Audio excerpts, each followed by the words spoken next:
هنعمل مع بعض الكب كيك بطريقة بسيطة وسهلة جدا.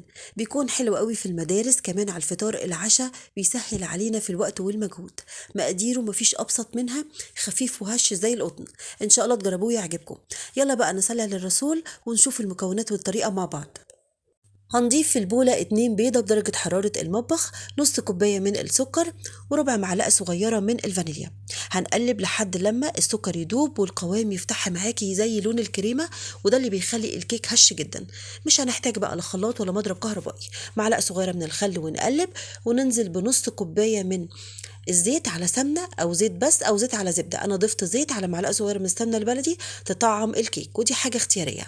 هنقلب وهننزل بكوبايه من الدقيق في المنخل، ومعلقه كبيره ممتلئه من النشا، ومعلقه كبيره ممسوحه من البيكنج باودر. هندخل كل المواد الجافة في الأول، طبعا مش بنزل بكمية الدقيق على بعض. هضيف أول كوباية مع النشا والبيكنج باودر، قلبي لحد ما الدقيق يختفي معاكي، وبعد كده هننزل بنص كوباية تاني من الدقيق ننخلها برضو. يعني خدت المقدار كله كوباية ونص. الخطوة دي بتكون مهمة قوي، بتدخلي الهواء في الكيك فبيكون هش معاكي. هتلاحظي بقى ان القوام تقيل جدا. هنغلي نص كوباية من الحليب، نوصل اللبن لدرجة الغليان. طبعا بنضيفه بالتدريج عشان البيض، شوية بشوية كده ونقلب. هننزل بالشوية التانيين. الحليب المغلي بيخلي الكيكة طرية طراوة غير طبيعية. واخيرا شعرة بسيطة خالص من الملح. قلبي بقى لحد لما كله يتجانس مع بعض، وده القوام المظبوط لخليط الكيك. هنجهز بقى قالب الكب كيك ونرص الورق. ممكن تضيفي الخليط كله في كيس تلاجة او كيس حلواني، وتبدأي انك انتي تضيفيه في الورق بتاع الكب كيك. انا ضفت الحقيقة بالشيالة بتاعة الايس كريم، بتسهل عليا جدا. بس انا بديكي افكار ودي حاجة اختيارية. هتبدأي بقى تملي كده القوالب، اهم حاجة يعني 3/4 الورق، يعني مش للنص، يعني هو 3/4. انا كان عندي الحقيقه شويه شوكليت شيبس، فقلت هزين بيهم الوجه. انت لو مش متوفر، هي كده طعمها في منتهى الجمال.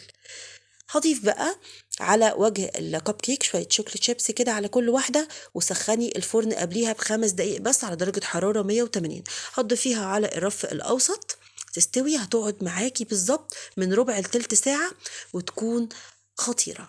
هنسويها بقى ونطلعها نشوف شكلها. خلاص استوت معايا وخدت اللون الحلو من على الوجه. ريحتها كانت قلب الدنيا. من كوباية ونص دقيق عملنا كمية محترمة من الكب كيك، أحلى كتير من الجاهزة، كمان مغذية قوي للولاد. يعني لو زهقوا كل يوم من السندوتشات في المدرسة، تقدري تديها لهم في اللانش بوكس. هتوفر عليكي جدا في الوقت والمجهود. معاكي بقى حاجة حلوة كده سريعة على الفطار على العشاء، مع كوباية شاي بلبن أو نسكافيه شاي سادة. مقاديرها بسيطة وفي دقايق جهزناها. نقلب بقى الشاي باللبن، وتعالوا نشوف قلبها من جوه عامل ازاي. طرية طراوة غير طبيعية يا جماعة. اعتمدوا المقادير دي وادعولي، خطيرة. رغم ان انا مطعماها بالسمنة البلدي، لكن فعلا كانت هشة جدا. قلبها من جوه فاتح زي القطن، ما فيهاش فراغات كتير. شايفين خطيرة ازاي؟ جربوها، متأكدة هتعجبكم، وكمان هتعجب الولاد قوي. ان شاء الله هنجهز حلقة نعمل كب كيك الشوكولاتة. انا عارفة ان كتير من الولاد بيحبوها. ما تنسوناش بقى في لايك وشير لو الفيديو عجبكم، والاشتراك في قناتي على اليوتيوب. وباي باي.